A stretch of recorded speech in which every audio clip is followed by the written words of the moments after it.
11 वर्षांनंतर यंदाच्या मकर संक्रांतीला एक दुहेरी योग जुळून आलाय. तो म्हणजे संक्रांत आणि षठीला एकादशी एकाच दिवशी आलेली आहे.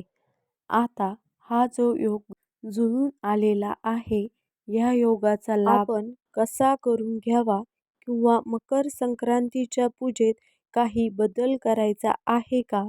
एकादशी त्याच दिवशी आल्यामुळे एकादशीच्या उपवासात काही बदल करायचा आहे का? या सगळ्या प्रश्नांची उत्तरं तुम्हाला आजच्या ह्या व्हिडिओमध्ये मिळणार आहे.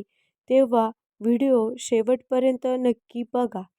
यंदा 14 जानेवारी 2026ला आलेली आहे मकर संक्रांत आणि ही मकर संक्रांत दुपारी 3:06 पासून सूर्यास्तापर्यंत असणार आहे. आता ह्याच दिवशी षठीला एकादशी सुद्धा आलेली आहे.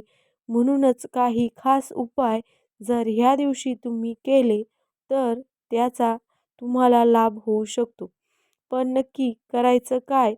तर मकर संक्रांतीच्या दिवशी विवाहित महिला जी सुगडपूजन करतात ती नेहमीप्रमाणेच करायचं आहे. आणि जे एकादशीचा उपवास करतात त्यांनी नेहमीसारखाच एकादशीचा उपवास करायचा आहे. एकादशीला तिळगुळ खाता येतो, त्यामुळे एकादशीच्या दिवशी तुम्ही तिळगुळाचा नैवेद्य जो देवाला दाखवणार आहे तो प्रसाद म्हणून भक्षण करू शकता, खाऊ शकता. त्यात कुठलीही अडचण नाही.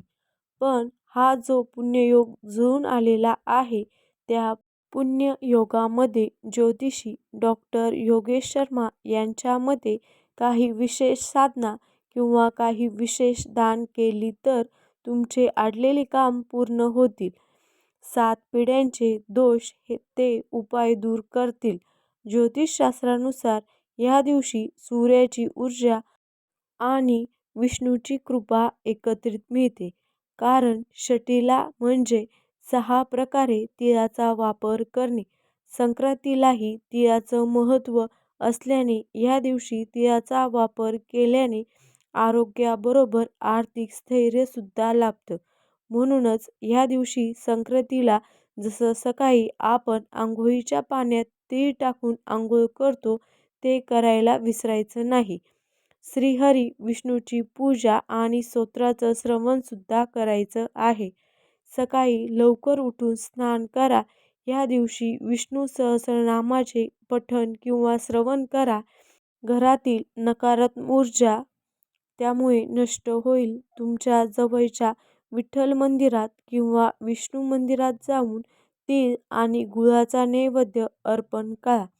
तिळगुळाचे लाडू किंवा तिळगुळाच्या वड्या सुद्धा तुम्ही अर्पण करू शकता. विठ्ठल हे भगवान श्रीहरी विष्णूचंच रूप आहे. त्यामुळे संक्रांतीच्या दिवशी हा नैवेद्य दाखवल्याने जीवनात गोडवा आणि समृद्धी येते. आता सगळ्यात महत्त्वाची गोष्ट जी करायची आहे ती म्हणजे यथाशक्ती दान. संक्रांतीच्या दिवशी दानाचं महत्त्व खूप जास्त आहे. ह्या दिवशी गरजवंतांना दान केल्याने आयुष्यातील सर्व अडचणी दूर होतात.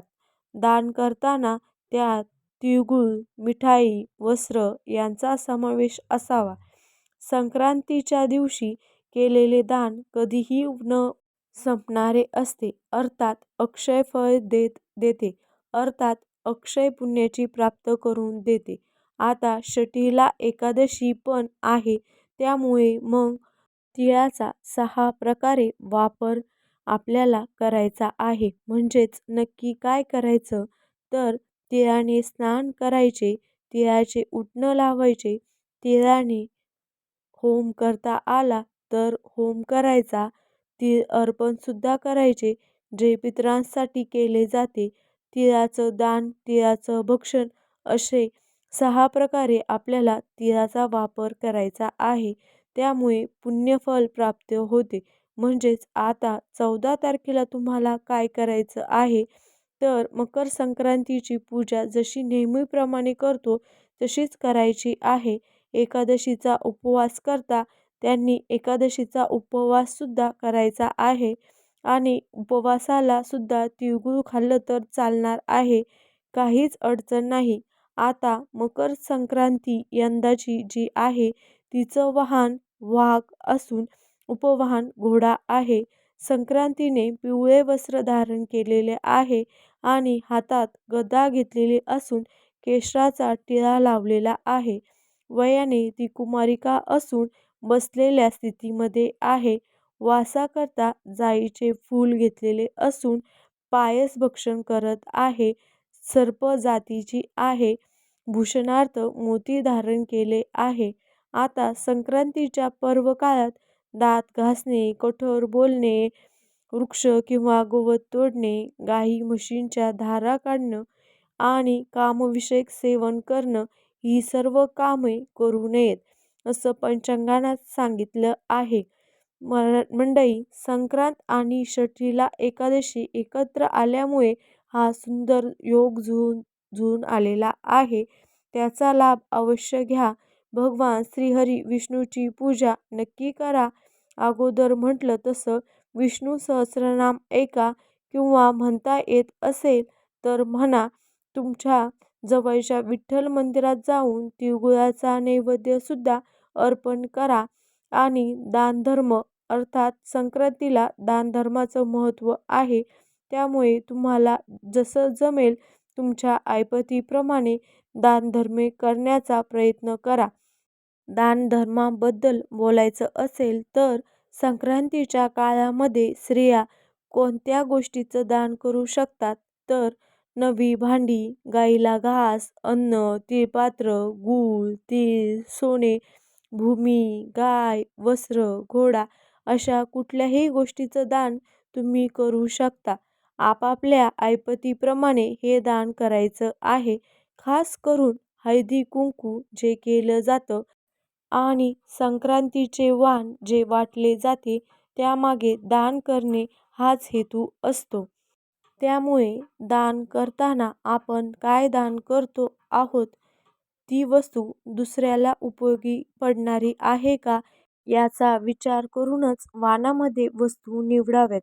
येणाऱ्या मकर संक्रांतीच्या तुम्हा सगळ्यांना खूप खूप शुभेच्छा. आणि अशाच माहितीपूर्ण व्हिडिओसाठी आपल्या चॅनलला सबस्क्राईब करून घ्या आणि व्हिडिओ आवडल्यास लाईक आणि शेअर करा. धन्यवाद.